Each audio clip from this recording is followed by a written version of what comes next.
ವಿಜಯಾಂಬಿಕಾ ಮೇಡಮ್ಗೆ ನಮ್ಮ ಮತ ಯಾರಿಗೆ?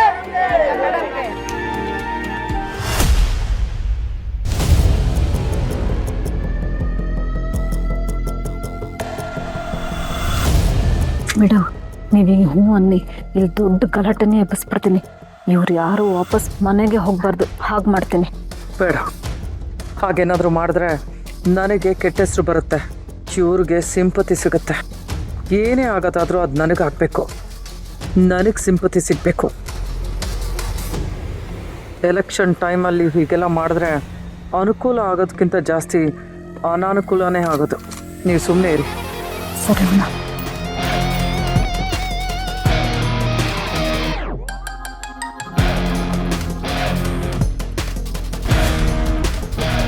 ಇವತ್ತಿಗೆ ನಿನ್ನ ಕತೆ ಮುಗೀತು. ಮೀಡಿಯಾದವ್ರ ಮುಂದೆ ತುಂಬ ಒಳ್ಳೆಯವಳು, ನೀನೇ ಗೆಲ್ಲೋದು ಅನ್ನೋ ಥರ ಪೋಟ್ರೆ ಮಾಡ್ಕೊಂಡಿದ್ಯಾ? ಅದೆಲ್ಲ ಈಗ ಉಲ್ಟಾ ಆಗತ್ತೆ, ನೋಡ್ತಾ ಇರು. ಮನೆಗೆ ಹೋಗು, ನಿಂಗೋಸ್ಕರ ಒಂದು ದೊಡ್ಡ ಸರ್ಪ್ರೈಸ್ ಕಾಯ್ತದೆ.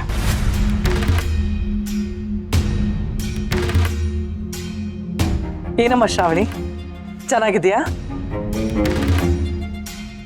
ನಿನ್ನೆ ನಾನು ಚೆನ್ನಾಗಿರೋಕ್ಕೆ ಬಿಟ್ರೆ ತಾನೆ ಅಲ್ವಾ? ನನ್ನ ಕಣ್ಣು ಮುಂದೆ ಆಡಿ ಬೆಳೆದಿರೋ ಹುಡುಗಿ ನೀನು, ನಿನಗೆ ಒಳ್ಳೇದಾಗಲೇಬೇಕು. ನನ್ನ ಮುಂದೆ ಬೆಳೆದಿರೋ ಹಸುಗೂಸು ನೀನು. ನಿನ್ನನ್ನು ಚ್ಯೂಟ್ ಹಾಕ್ತೀನಿ, ಮನೆಗೆ ಹೋಗಿ ನೋಡು.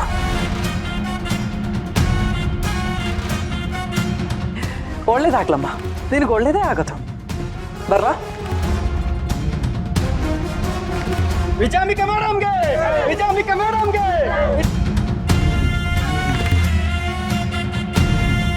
ಅವಳು ಹೇಳೋದಿಕ್ಕೆ ನೀನು ತಲೆ ಕೆಡಿಸ್ಕೊಬೇಡಮ್ಮ. ಎಲೆಕ್ಷನ್ ಟೈಮಲ್ಲಿ ನಿನ್ನ ತಲೆ ಕೆಡಲಿ ಅಂತಾನೆ ಅವಳೇನೇನೋ ಮಾತಾಡಿರ್ತಾಳೆ. ಕ್ಯಾಂಪೈನ್ ಬಗ್ಗೆ ಕಾನ್ಸಂಟ್ರೇಟ್ ಮಾಡು. ಬನ್ನಿ.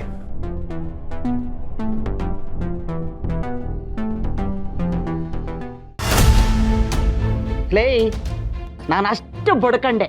ನಾವೇ ಕಾಲ್ ಜಾರಿ ಬೀಳೋ ಹೊತ್ತಲ್ಲಿ ಇನ್ನೊಬ್ರು ಕೈ ಹಿಡಿದು ನಡೆಸಬಾರ್ದು ಅಂತ ಸಹಾಯ ಮಾಡ್ತೀನಿ ಅನ್ಕೊಂಡು ನಿಮ್ಮ ಮನೆ ಮಾನ ಮರ್ಯಾದೆನ ನೀನೇ ಬೀದಿಯಲ್ಲಿ ಹರಾಜ್ ಹಾಕತ್ತಿದೆಯಲ್ಲೇ.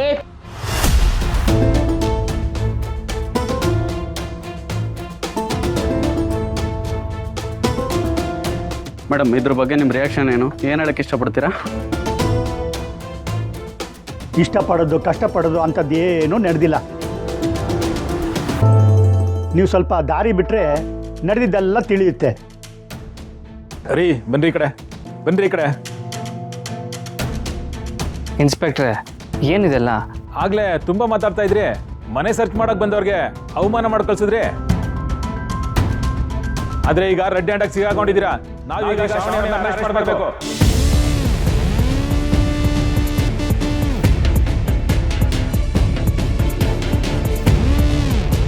ಇನ್ಸ್ಪೆಕ್ಟರ್, ನನ್ನನ್ನು ಅರೆಸ್ಟ್ ಮಾಡುವಂತ ತಪ್ಪು ನಾನೇನು ಮಾಡಿದ್ದೀನಿ?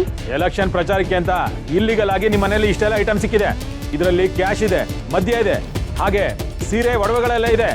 ಇದೆಲ್ಲ ನಿಮ್ಮ ಮನೆಯಲ್ಲೇ ಸಿಕ್ಕಿರೋದ್ರಿಂದ ನಾವೀಗ ಇದನ್ನೆಲ್ಲ ಸೀಜ್ ಮಾಡಿ ನಿಮ್ಮನ್ನು ಅರೆಸ್ಟ್ ಮಾಡ್ತಾ ಇದ್ದೀವಿ.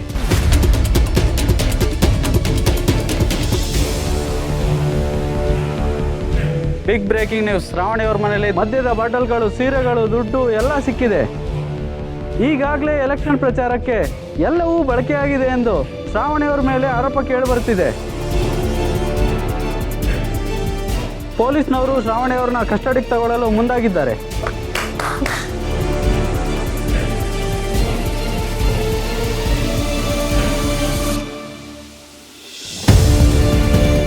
ಮಾಮ್, ಏನೇನೆಲ್ಲ ಮಾಡಿದೀಯ ನೀನು?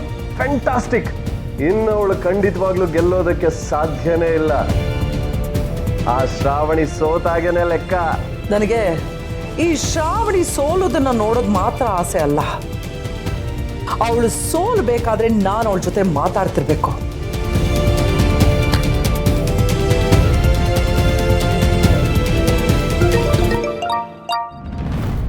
ಕಂಗ್ರ್ಯಾಚುಲೇಷನ್ ಶ್ರಾವಣಿ, ಜೈಲಿಗೆ ಹೋಗೋಕ್ಕೆ ರೆಡಿ ಆಗಿದೆಯಾ? ಒಳ್ಳೇದಾಗ್ಲಿ ಒಳ್ಳೇದಾಗ್ಲಿ, ಹೋಗ್ಬಾ. ಎಷ್ಟೇ ಆದರೂ ನೀನು ನಮ್ಮನೆ ಮಗಳಲ್ವಾ? ನಿನಗೆ ತವ್ರ ಮನೆ ಉಡುಗೊರೆ ಅಂತ ಏನು ಕೊಡಲಿ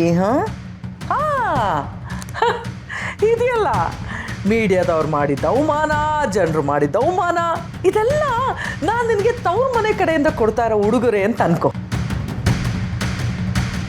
ನಿನ್ನನ್ನು ನೀನು ಹೀರೋಯಿನ್ ಅಂತ ಅನ್ಕೊಂಡಿದ್ದೆ ಅಲ್ವಾ? ಆದ್ರೆ ನೋಡು, ಟೈಮು ಯಾವಾಗಲೂ ಒಂದೇ ಥರ ಇರಲ್ಲ. ಈಗ ಓಡ್ತಾ ಇರೋದು ನನ್ನ ಟೈಮ್.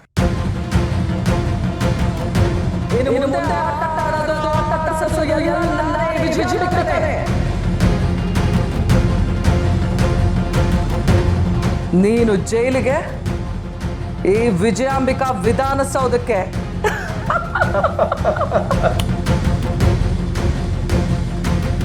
ನಿನ್ನನ್ನು ಮಾತ್ರ ಅಲ್ಲ ಶ್ರಾವಣಿ, ನೀನು ಇಡೀ ಕುಟುಂಬದವ್ರನ್ನ ಯಾರು ಬಿಡಲ್ಲ.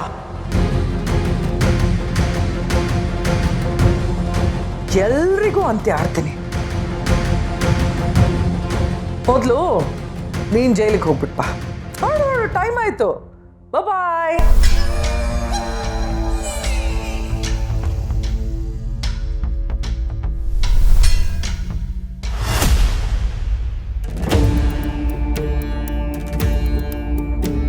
ಪಿ ಸಿ ಅವ್ರನ್ನ ಅರೆಸ್ಟ್ ಮಾಡಿ ಹೇಳ್ಕೊಂಬನ್ರಿ. ಒಂದು ನಿಮಿಷ.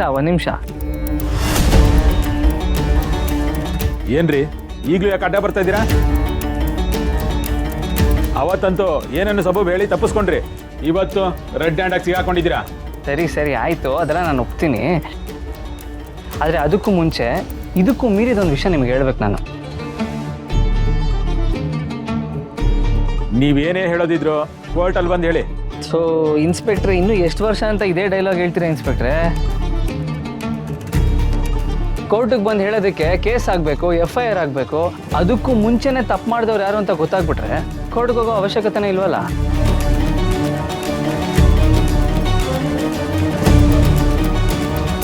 ಏನು ಹೇಳ್ತಾ ಇದ್ದೀರಿ ನೀವು? ಏನಿಲ್ಲ, ಇಷ್ಟೆಲ್ಲ ನಮ್ಮನ್ನೇ ಸಿಕ್ಕಿದೆ ಅಂತ ಆರೋಪ ಮಾಡ್ತಿದ್ದೀರಲ್ಲ, ಇದು ಯಾರಿದ್ದೇ ಆಗಿದ್ರು ನೀವು ಅರೆಸ್ಟ್ ಮಾಡ್ತೀರಾ? ಖಂಡಿತ ಅರೆಸ್ಟ್ ಮಾಡ್ತೀವಿ. ಅದಕ್ಕೆ ತಾನೇ ನಿಮ್ಮ ಮನೇಲಿ ಸಿಕ್ತು ಅಂತ ಇವ್ರನ್ನ ಅರೆಸ್ಟ್ ಮಾಡ್ತಾ ಇರೋದು. ಇದು ಯಾವುದು ನಮ್ದಲ್ವೇ ಅಲ್ಲ ಅಂದರೆ? ನಿಮ್ದಲ್ಲ ಅನ್ನೋದಕ್ಕೆ ಹೇಗೆ ಸಾಧ್ಯ? ಸಿಕ್ಕಿರೋದು ನಿಮ್ಮ ಮನೇಲಿ ತಾನೇ. ಇನ್ಸ್ಪೆಕ್ಟ್ರೆ, ಸ್ವಲ್ಪ ಲಾಜಿಕ್ ಇಟ್ಕೊಂಡು ಮಾತಾಡಿ. ಈಗ ಇದೆಲ್ಲ ನಮ್ಮ ಮನೇಲಿ ಸಿಕ್ಬಿಡ್ತು ಅಂತ ಇದು ನಮ್ದಾಗ್ಬಿಡುತ್ತಾ?